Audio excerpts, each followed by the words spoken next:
Merci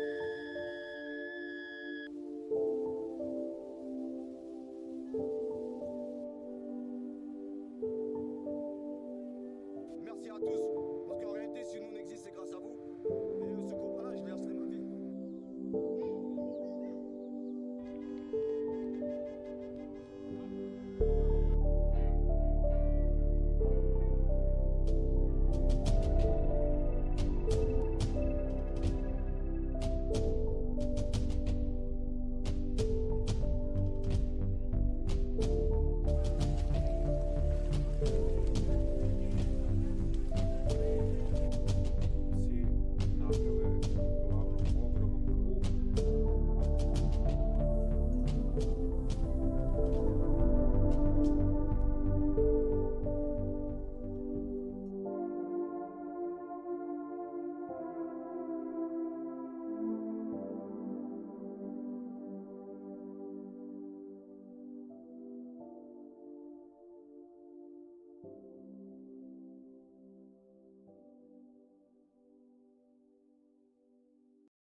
Buongiorno a tutte e a tutti, grazie di essere qui con noi in questo altro appuntamento in avvicinamento a 3070 Doc Fest, il primo boutique festival dedicato ai mediometraggi documentari di registi under 35 in anteprima italiana. È per noi un onore oggi aver qui con noi uno dei talenti più splendenti del cinema documentario internazionale, un regista che viene dalla Russia, oggi esiliato a Parigi. È un regista che ha molto prolifico, che negli ultimi 2 anni ha inciso il suo nome sul cinema documentario contemporaneo e siamo molto contenti di aver qui con noi Vadim Kostrov. Hi Vadim, how are you? Salut. Yeah, I'm fine. As I told you before, just returned to Paris after Doc Lisboa.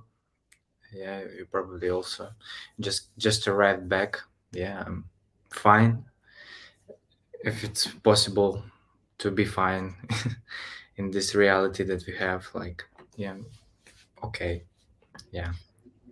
Yeah, and you mentioned Doc Lisboa, the film I saw at the premiere, the world premiere in Doc Lisboa, and then it will have the Italian premiere at 3070 Doc Fest. We are so happy about it. But do you want to give us some context about this film, how it is born, from which materials also comes from, and it could introduce you also the character that we are watching, that we are following during the film. Yeah, this film, short one, but now it shows big things and consists big things into it. For me, it's also a high film because I made it when I was already in Paris because we left in kind of 3rd March when the war started. Yeah, we just returned from other film festival from Siberia to Moscow and then left. In this film, I was put in there the shooting that I made in last fall when I was in Ural, in Nizhny Tagil, the city where I'm shooting a lot of films, as well as seasons. And in last year was shown in Doc Lisboa my trilogy Narodnaya. Narodnaya is 3 documentary long feature films about artistic underground in Ural, Nizhny Tagil especially. And there's like big story full of passion, full of energy, music, and so on. And it was all made just before the COVID starts, before like last parts of past world that we had before COVID. And of course, the world, as Doc Lisboa mentioned, dramatically or hopefully changed when this war just started. And we, as I said, we just left, but a lot of our friends left in Russia because they just don't have any possibility to leave especially they as these guys Gosha and Matvey. Gosha was in many films of mine already. In Orpheus we just met, and I decided him to participate in Orpheus. Then in Narodnaya, and the special third part of Narodnaya trilogy, it was a comet. When I bring them to Moscow, organize a concert, was quite intense. So you can catch some of these titles on the films. If you are interested, it can be like it's reachable, it's still there. Yeah, but no, but this film, uh, as I said, is made from already from archive, because last fall I was trying to help guys to make new music and to see how this process work of creation of new art, of new music, because they are really brilliant musicians, and I believe that like I heard it. And yeah, but then when I was in Paris already this summer, Gosha was a really, and all we were really depressed. I was terribly depressed, like yeah, just was really lost it. And I just was chatting with Gosha and asked how he's doing. He said he's doing nothing with music. He's just working a lot and with some cooker in a local restaurant. He has no time and have no desire for continue to make music, to do anything because of the world, and he was exhausted and tired and so on. Yeah, and I just like opened my hard drive and found already forgotten images from last fall, and found this like already kind of dead things, we can say, because like was already somewhere in the past, somewhere nowhere, because the album wasn't finished and we didn't record anything then. We were like trying, but I left from in last September, in the end of last September, I just left. And there was a few film festivals, and then I returned to Moscow, and then and war started, and we didn't. And I finally left the country, yeah, in March.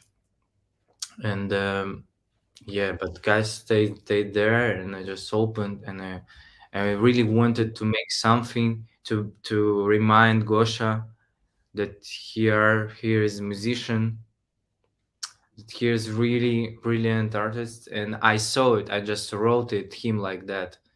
Yo, you know, you're not gonna cheat me. I saw it. I saw Gosha, and I like put it, open it again, and I just started the editing. Just one day when we were recording one song that should be called I Saw also. And I had a lot of material, of course, rehearsals and so on, but this one is more representative. And this is the very thing that I wanted to show to Gosha and to show everybody.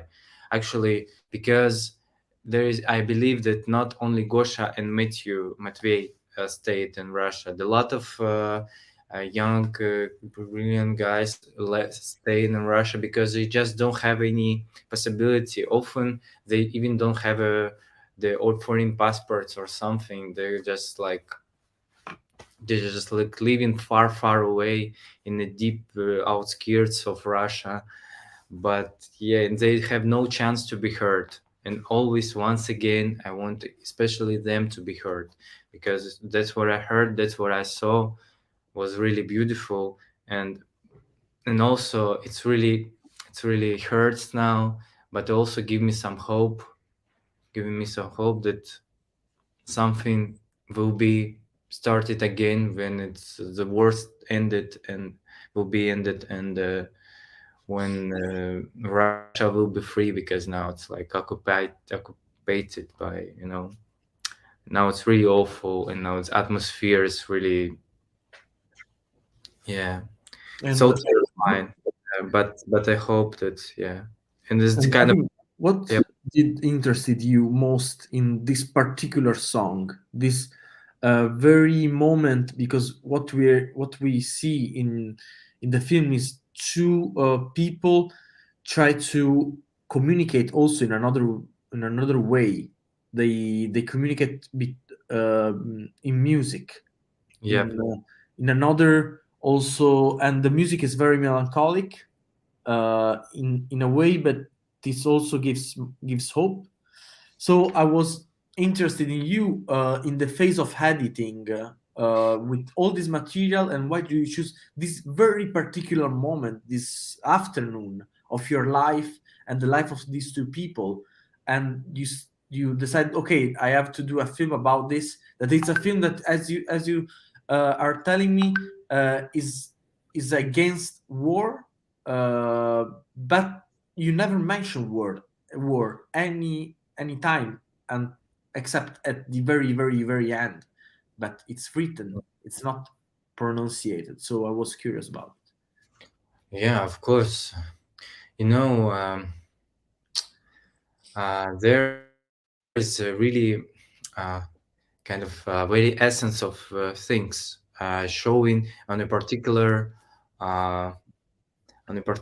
situation, a particular subject, and we can say a particular document that I saw actually. Um, how the really pure art works, how it creation, the very process of creation, the very this communication, the very this, the very this thing um, that it's really common thing. It's about the art itself, about the things itself, about the creation itself, music itself, and of course, art always real art cannot be for the war. It's can all the real art always against war, because the war spreading the fear, death, and sorrow and so on, but art spreading in general, spreading uh, freedom and love, and in many ways, and it can be also be melancholic, but it's another things. Music is purest thing, that's like highest of arts, highest of the all arts, like because people still don't know how we reach it, how we making music. It's scientists still working on it. Even uh, sister of my wife, Natasha, she's working with some animals to make a research, understand how people reach to to making music in a way. Yeah, this thing, and this music sounds especially from this moment, and then already when I was shooting this, when I was filming this, I was already had the feeling that there is something really pure, some really pure piece of art. That there wasn't war yet. It was last fall. It was last fall. It was when I shooting the another film, Fall, last seasonal film that I made in Russia, in Ural. Yeah, and here was already something, yeah, some prediction of this, all this.